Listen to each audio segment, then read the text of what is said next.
Hey everybody, welcome to One More Round with Josh Norris. Excited to be here today with my good friend Dr. James Leathem. We are going to talk about all kinds of stuff today. So if you get some good information, I wanted to make sure that you share this with some friends, subscribe to our channel, like us, leave a comment. You know, we really appreciate that feedback. But today we've got Dr. James Leathem, part owner of Advanced Wellness and Pain. Dr. James Leathem is a board-certified anesthesiologist and a member of American Society of Anesthesiologists. In 2015, after residency, Dr. Leathem returned to Arizona to practice anesthesiology. He joined Red Mountain Anesthesiologists and worked primarily at Banner Baywood Medical Center in Mesa, performing 100% of his own cases. He was made partner in the group after demonstrating 3 years of anesthesia excellence and administering over 4,000 anesthetics. In 2020, amidst the global pandemic, his career took a different direction. This change led him to collaborate with Dr. Wong and Dr. Sharma, and they founded Advanced Wellness and Pain. Their mission is to provide a variety of state-of-the-art procedural services that improve patients' quality of life and overall physical and mental well-being. Dr. Leathem resides in Gilbert, Arizona with his wife Doreen and their toddler son Jacoby. Welcome. Good to see you, man. Yeah, you as well. Thank you so much for having me. I really appreciate the opportunity to be here and discuss the business I've formed with my co-founders and raise awareness. Awesome, man. Well, so let's kind of go back to the beginning, though, because did you always want to be an anesthesiologist, or? Great question. I did not know I wanted to go into medicine until I was 21 years old, and kind of a series of life events occurred to me. I'll backtrack a little bit. I'm in college. I'm a business major. Didn't know what I wanted to go into in college, so business seemed like a logical decision. Everything deals with business in some way, in shape, or form. So I was a marketing management major, and then I'm going through college just doing that thing because you're supposed to. And then 21 years old, two really life-changing events occurred to me.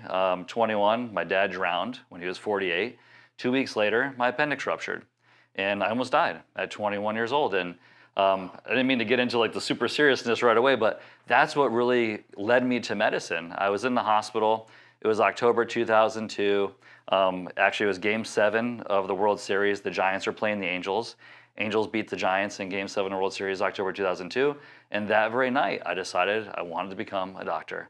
The next day, I woke up, and I was like, still wanted to do it. But that was 2002. I didn't get into medical school until 2007. So I usually say a lot of times that I think medicine chooses you. I don't know if you necessarily choose it, but you also have to answer that calling. There was no doctors in my family. I was the first one to do that. First one on my dad's side to even graduate college. So I was like, man, can I do this? Can I become a doctor? No one else has done it in my family. Can I be that trailblazer? And I sat and thought about it, and I'm a human being. All other doctors, anything, there's human beings. So why can't I do it, right? I'd rather try and fail than never try and wonder. Right? So, with that story said, I finished my undergrad in business, got the prereqs for medical school, and then took the medical college admissions test. Took it twice, so didn't get into medical school on the first try. But the difference between success and failure is persistence. One of my things I always like to tell patients is FAIL, F-A-I-L, is first attempt in learning. You need to fail your way to success. Don't be afraid to fail. Be afraid not to fail. So I gave it a shot. I got into medical school. I got into 2 different schools. One was in Florida, one was in Arizona. I already did my undergrad at Florida Southern, and I was like, I want something new. I want to change. Came out here, interviewed, and I told them in the interview, I said, if I get in here, I'm going to come here. And I did. And, to make a long story short, I made it, got into medical school, went through that. I had been always interested in surgery. I really liked the operating room environment. But I started shadowing a surgeon. He said, hey, why don't you go stand with anesthesia? You get a better view. So I'm sitting up there with it was a nurse anesthetist at the time. And he said, hey, if you want, you can shadow me every week. So I did for 2 years. Every Friday I'd go in, I'd shadow the nurse anesthetist, see a variety of surgeries. And over time, my interest started to shift from the surgery side of the curtain to the anesthesia side of the curtain. And knowing that I was familiar with that, I didn't necessarily want to do anesthesia for sure, want to stay open to everything. But as I went through medical school, I was like, man, the only thing that really grabbed my attention and got the adrenaline flowing, and I really love the real-time pharmacology and physiology of it, was anesthesia. I love working with my hands. I played college baseball, So if you don't throw strikes in baseball, the game doesn't happen. Well, with anesthesia, if you don't keep the patient stable, the surgery doesn't happen. So it's kind of like all eyes on you. You're the one up at the head of the bed. And so I answered the calling to become an anesthesiologist. And I got into it, thankfully. And I love it, honestly. It's an honor and a privilege to be an anesthesiologist. I've done over 10,000 anesthetics in my career. And to be like the guardian angel in the operating room, to like be there for someone when they're rendered unconscious and make sure they get through it safely. It really is an honor and a privilege. And if you don't push yourself to your limits in life, do you ever really get to know yourself? So becoming a physician, becoming an anesthesiologist, like putting myself in very stressful situations and overcoming the challenges, it really got me to know me. Another one of my things, like I have a lot of different sayings, but I call it the stress-bliss pendulum. Is my own original theory of thought, but stress and bliss are polar opposites. And if you don't experience high states of stress in life, then what are high states of bliss? So we all know like the metal ball, you pull it back, let it go, hits this ball. So this is stress. The higher your stress ball is pulled, the farther your bliss ball gets to go. So I've been pulled to those high states of stress through residency and my training and being very stressful, like, in the moment, life or death situations with patients. And so even just right now, this is a blissful moment. I get to hang out, have a conversation. No one's life is under fire right now. So it just gives you a different perspective on life. And so I love it. That was kind of my journey to, becoming a physician and why I chose it. It's an honor, it's a privilege. But it is stressful at times, but it's cool. I love anesthesia, pharmacology, physiology, working with your hands.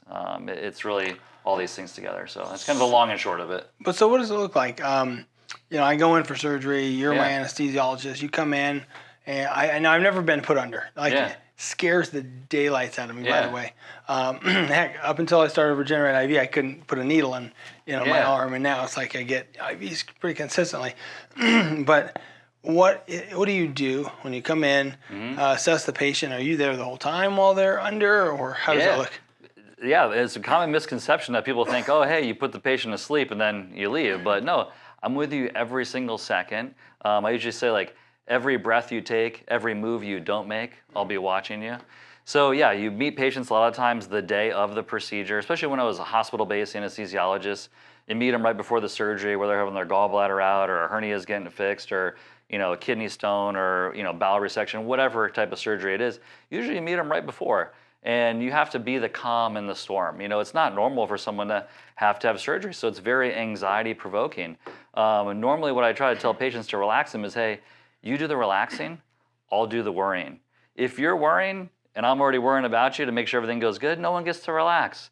Realize that, like, I'm your pilot, I'm flying the plane. So if you're on an airplane and you're stressing out and you're in the back cabin, it doesn't change the course of the flight. It just makes it a stressful flight for you, right? I have to make the decisions. I have to build that trust and rapport within moments when I first meet you. And, it's a lengthy road to become an anesthesiologist, so they're not just going to let anybody slip through. Like I literally was done thousands of anesthetics, like in residency before I was able to, like, and then you get board certified, before you're able to practice on your own. And they come watch you do anesthesia, watch you do the cases. So there's a lot of steps in the process to get to the point where you're able to do it. So yeah, like you literally, a common misconception too when you're under anesthesia is that, oh, I don't want to feel anything. And, well, you feel everything, you just don't remember having felt it. And as long as you're deep enough under the anesthesia, sometimes you don't even, like, react. And if you're paralyzed, like, we literally paralyze you, place an airway. I'll tell your heart how fast or slow to beat. I'll tell you when to breathe or when to not breathe and when to go to sleep, when to wake up. You're really in control. You're flying that plane. And, so it's awesome, man. It really is. It's art and a science. Like, anyone can put you to sleep. But it's like the art of keeping you asleep and keeping you steady and then emerging the patient from the anesthetic and then also, like, not having a lot of pain when you wake up too. Right.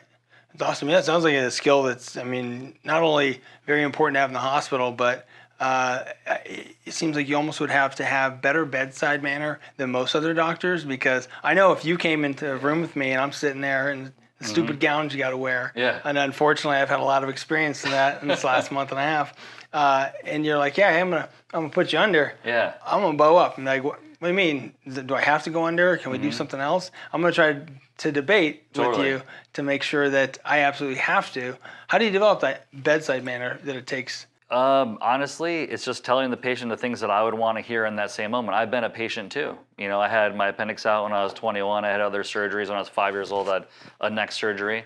And it's knowing like, what would I need to hear in that moment that, hey, every decision I'm going to make is going to be in your best interest for your safety.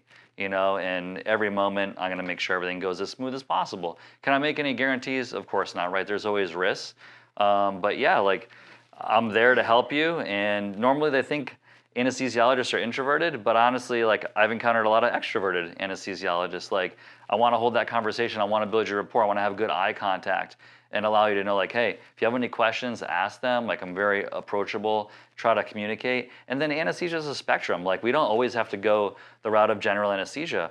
We can do kind of a light sedation, or we can do a nerve block. Like it just kind of depends what we're doing. Say from like, I used to do labor and delivery anesthesia. You got to walk in the room and the woman's like in pain, and you got to like within minutes like kind of change that situation and bring calm and when there's chaos, bring order to the chaos, calm the storm.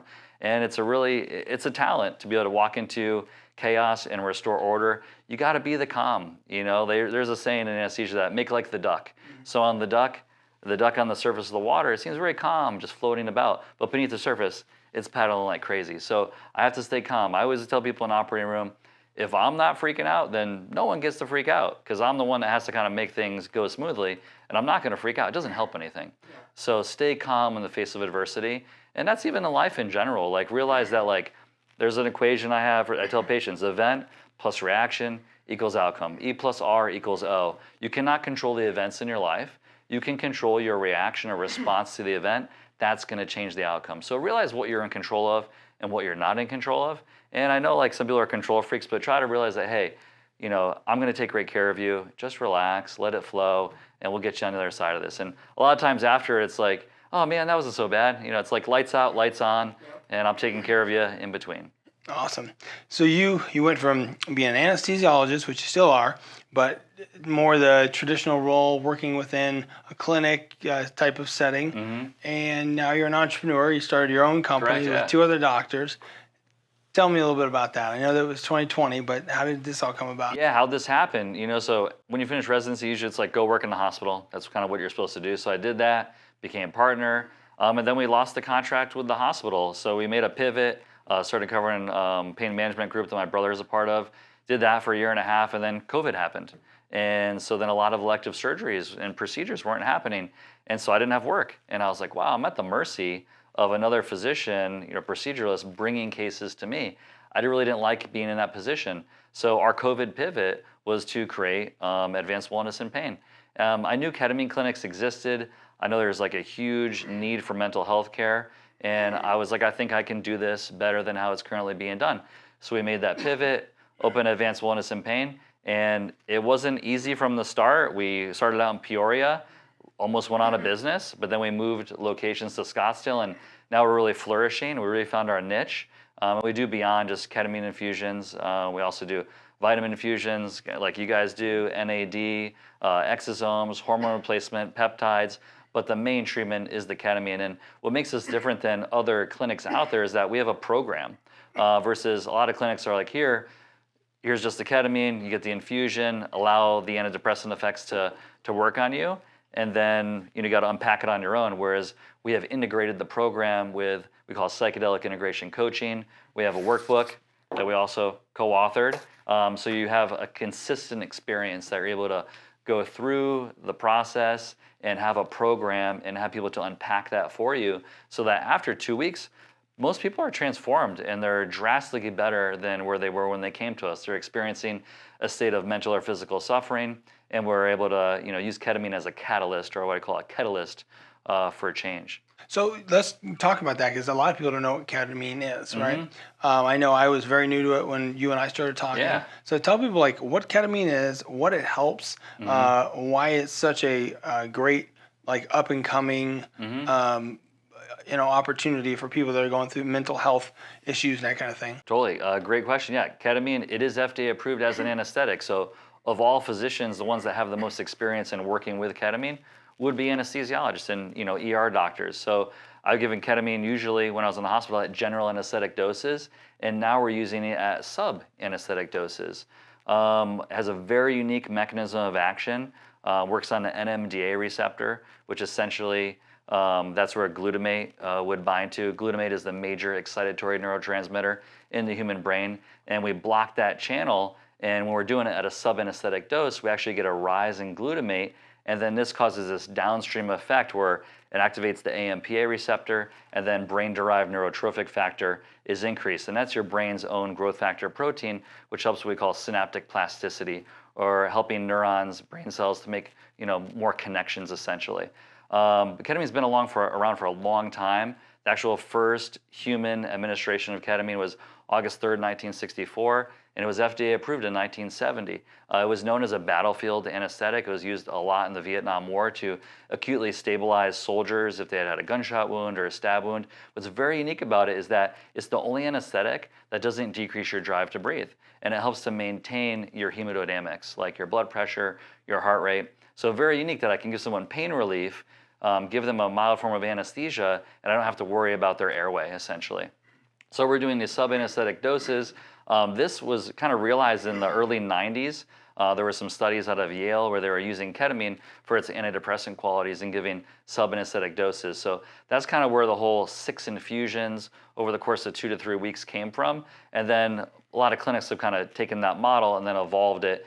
So we'll kind of escalate the dosing based on our own experience. We've done close to 2,000 infusions now in our clinic, and we have greater than a 90% success rate when treating patients for treatment-resistant depression or PTSD, anxiety, chronic pain syndrome. So usually we're using this on patients that are treatment-resistant, which means you've failed 2 or more usual treatments for depression, like taking an SSRI, talk therapy, EMDR, which is eye movement desensitization reprocessing. TMS is transcranial magnetic stimulation. Prozac came out in 1986. That's a SSRI. There hasn't been a lot of advances in psychiatry in the drugs that are out there for people to use for depression.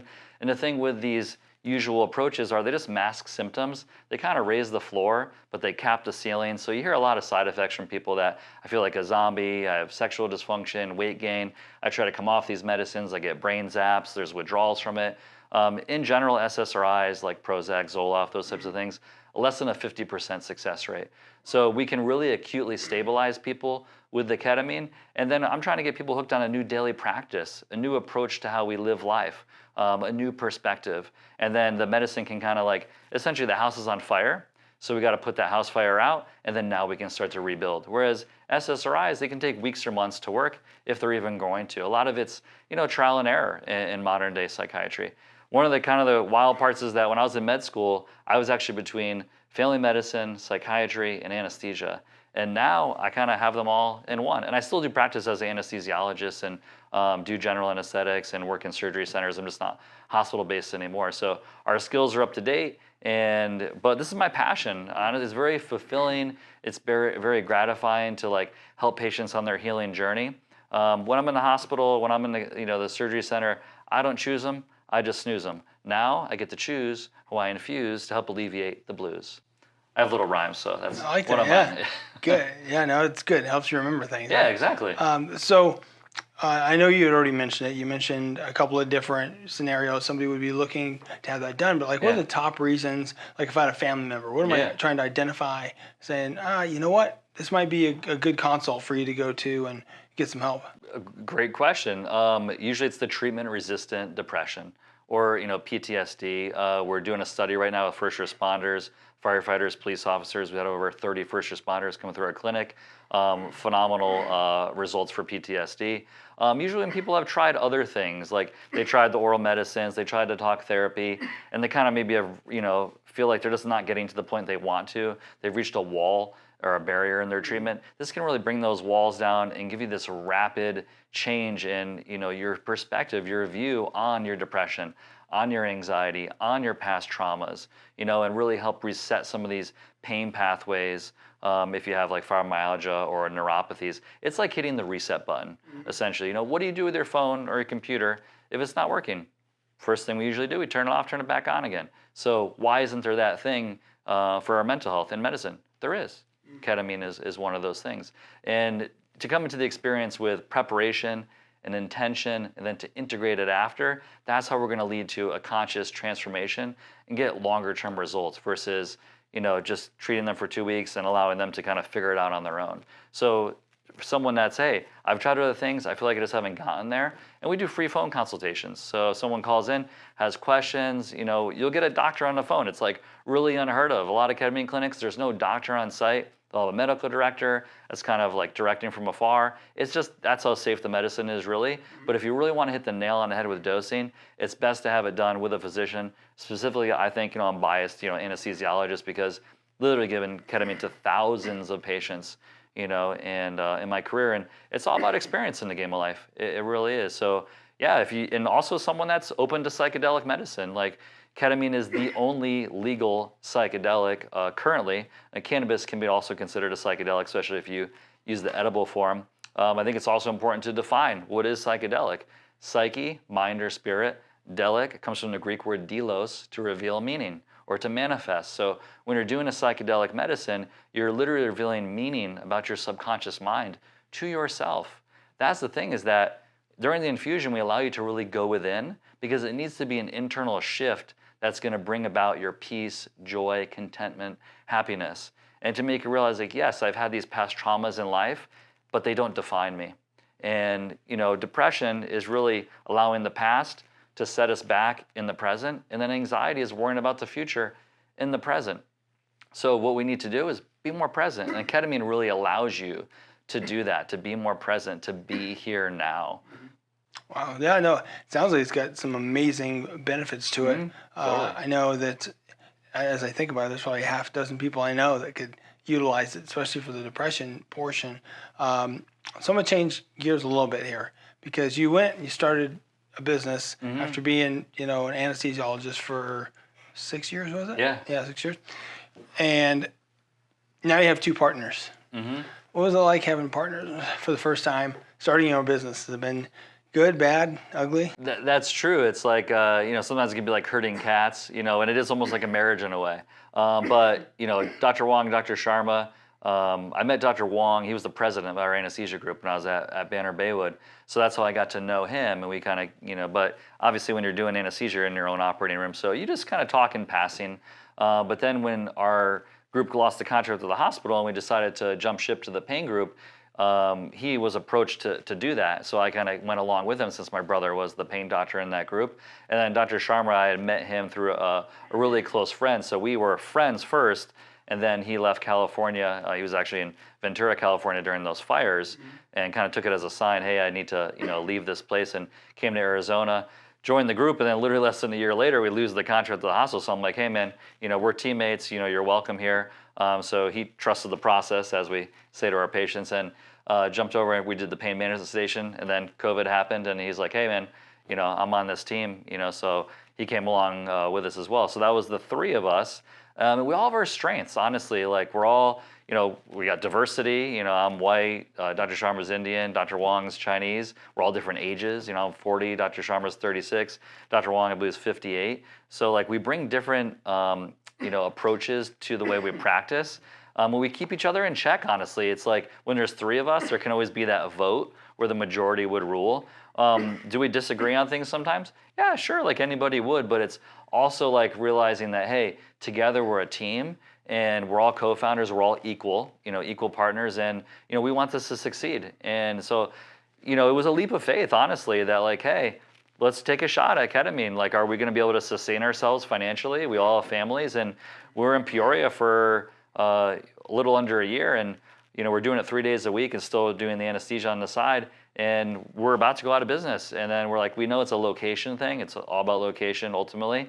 So we're like, hey, you guys want to give it one last shot? So we all pooled our money, went in on Scottsdale, and built out the space. And it's beautiful. It's a sanctuary for healing. So we're partners in this. We're teammates. And yeah, like, you spend a lot of time with each other. So can you have a little, like, bickering back and forth a little bit? Sure. But like, also, it's like how we've evolved our process is that we're always like, hey, what do you think about this? What do you think about that? That's how we're able to not be stagnant. We're always dynamic and like moving forward. And that's why I think we have a very unique program, a very unique process, because we got 3 doctors in a room, and like, you come together and you're like, hey, how can we do this better? How can we continually scrutinize and optimize our process? So it's beautiful. At the end of the day, they're my brothers. I'd do anything for them. So, shout out to Dr. Wong, Dr. Sharma, man. We're all teammates. And we signed a 5-year lease. We're not going anywhere. Like, we're going to continue to help heal patients. Well, and that's the thing is, when you find partners that have opposite strengths, usually it benefits. Exactly. But it's like having those conversations before and operating agreements and all that kind of stuff, just to make sure you're all on the same page. Yeah, teamwork makes the dream work. You're only as strong as your weakest link. And we realize that it's a collaboration. We still do, like 2 of us will be in the clinic, 1 of us will be out doing anesthesia, and we even pool the money from our anesthesia services. So it's very equal, very transparent with one another. We're honest individuals. So it works out, but it is like kind of a marriage in a way. I spend more time with them than my wife. Partnership is very much like that. Yeah. Yep. Yeah, because I mean, at the end of the day, you sign operating agreements, you sign all these papers that you're doing business together and all this, and you have your responsibilities and roles, and if somebody dies, here's what happens. Yeah, I mean, you a lot of times you go into a business even deeper thinking than you do a marriage, because there's like that cloud of love and all that. Yeah. Whereas the business, we want to make money, and sometimes it's pie in the sky, but all right, how are we going to function together? How are we going to move forward? And if you don't do that right in the beginning, I mean, it can be worse than a bad divorce, Totally. I mean, you have to be profitable in a business, but our main driving force, leading with our heart, is ultimately to help heal patients. And I think if that's what you're leading with, the rest will fall into place. And I feel like when you're really trying to do right in the universe will open doors for you. And that's why I think we are succeeding in Scottsdale, is because we were really trying to do right by people. And we almost went out of business in Peoria, but we gave it one last shot. And I think when you're really working hard, trying to make the world a better place, one patient at a time, then doors will open for you. The universe is conspiring for you, not against you. Absolutely. I love that perspective. Yeah. It's true. I try, but it's all about perspective. Yep. Really, that's what we say. Evolve your perspective, trust the process. Life is happening for you, not to you. That's easy to accept when good things are happening. That's a hard pill to swallow when the tough things are happening. But it's all there as lessons. Like we were talking about, before this interview, it's win or learn. It's not win or lose. But it's up to you to learn the lessons, from the event that is happening. So that's how I approach everything. Win or learn, not win or lose. Love it. Awesome. So how can people find you? You can go on Google, Advanced Wellness and Pain in Scottsdale, advancedwellnessandpain.com. We have an Instagram page as well, advanced_wellness_and_pain. I know it's long. We'll put that on the screen. Yeah, we'll put it on the screen. And we have the most Google reviews currently, in the state of Arizona for any ketamine clinic. We have 70 5-star Google reviews. If you read them, you'll see that patients really pour their heart out there. We have video testimonials on our website. And then just call in 480-631-4800. We're open Monday through Saturday, 8 to 5, and then half days on Saturday. We're here to help, and we are trying to give people hope. When you think you've tried everything as far as mental health and medications and talk therapy, and you've really reached that wall, this can be that next thing. It's awesome. Well, guys, hey, you heard it here. I know you got some good information. If you didn't know about ketamine like I didn't, please, reach out to any friends and family that are going through depression. They can benefit from anything that Dr. James was mentioning. But hey, if you have any questions, leave a comment. Make sure to like this, share it with a friend. I know Dr. James has always been quick to get back to me, but I'm sure he and his partners are the same way with everybody else. And you can contact them, on their website, call them, all that good stuff. But appreciate you guys tuning in, and we will see you next time.